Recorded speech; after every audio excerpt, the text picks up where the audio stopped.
Good morning and welcome to the More Factor. Today we're going to talk about counting your blessings versus counting your burdens. I'm Frederick Groth and I enjoy helping people succeed by teaching life skills, success principles, and character traits.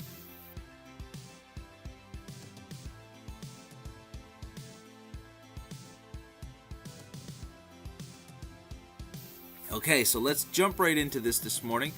We're going to cover some ground that we've already covered this week, but I found this study explained the process a little better than the other studies that I read through this week. And it was the process and the results that I really wanted to talk about and the impact it can have in our lives. And as Darren Hardy would say, the compound effect it will have in our lives. So, let's jump right in. This is a study that I found on a website that's called thehappierhuman.com, and the title was The Science of Gratitude, and it had the 26 studies. I wrote down a quick note here, and I can't even remember the rest of the title, but The Science of Gratitude, 26 studies that show completely blank. Anyway,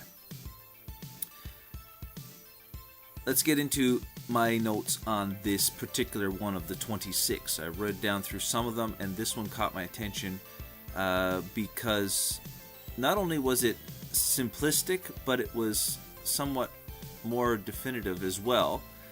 And it caught my attention because of the type of demographic and because of what they were looking for. They were literally asking the people, count your blessings or count your burdens. So there was three parts to this. In the first part, there was three groups. One group was asked weekly. This was a weekly group. Every week, write down your gratitudes. Write down your gratitude journal every week. Second group, write down your burdens, your irritations, the things that bothered you this week. And thirdly was a neutral group, the control group. Okay, so they did that for 9 weeks. Interestingly enough, the percentages were somewhat high, not so high, but they were all increased in these areas. There was increased well-being in those that wrote in their gratitude journal.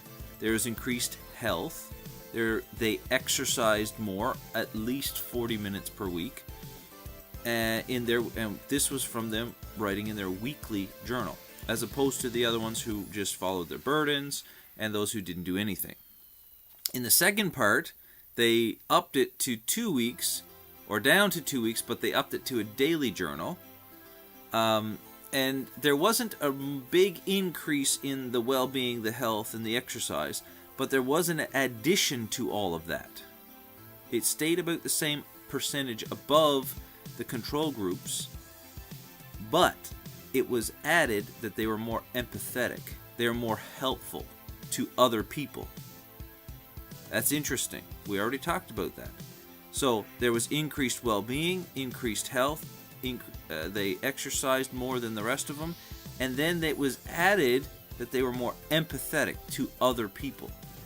Isn't that interesting? When we find things to be thankful for ourselves, that we tend to be more helpful to others as well.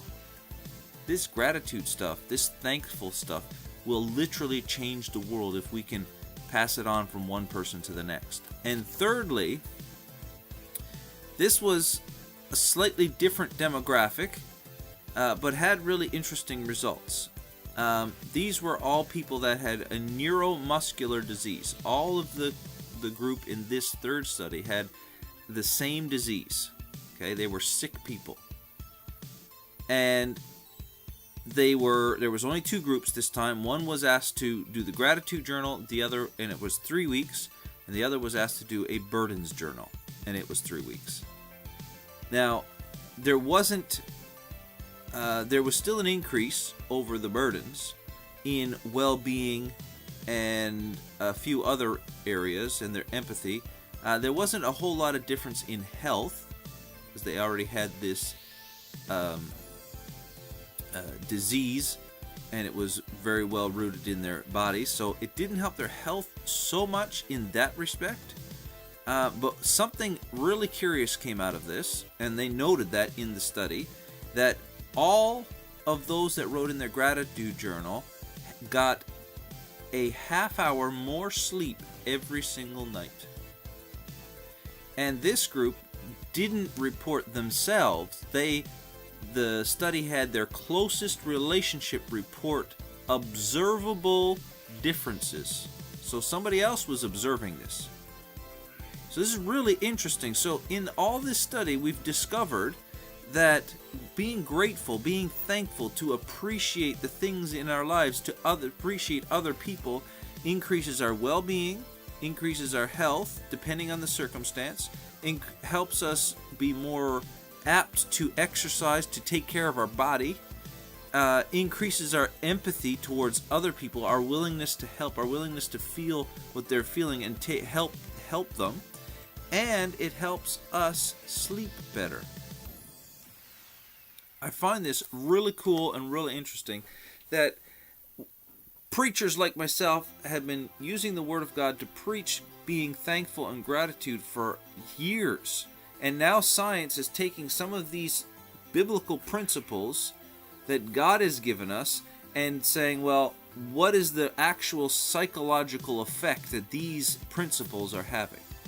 And they're realizing that even outside of religious context, these principles are applicable and beneficial to our lives.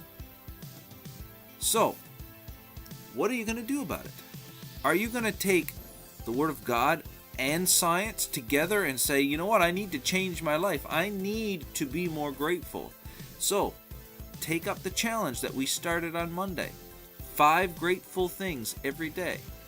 And if you want it to benefit your sleep better, do your 5 grateful things just before bed. Write them in a journal. You can do them in the morning and at night. That makes 10 a day. That's an awesome thing to do. So, write in your journal 5 things a day, and you will see a compound effect that it gradually benefits your life. And see, with the compound effect, it's amazing. It's like, I'll take a couple more seconds. It's like these Chase the Ace ticket draws.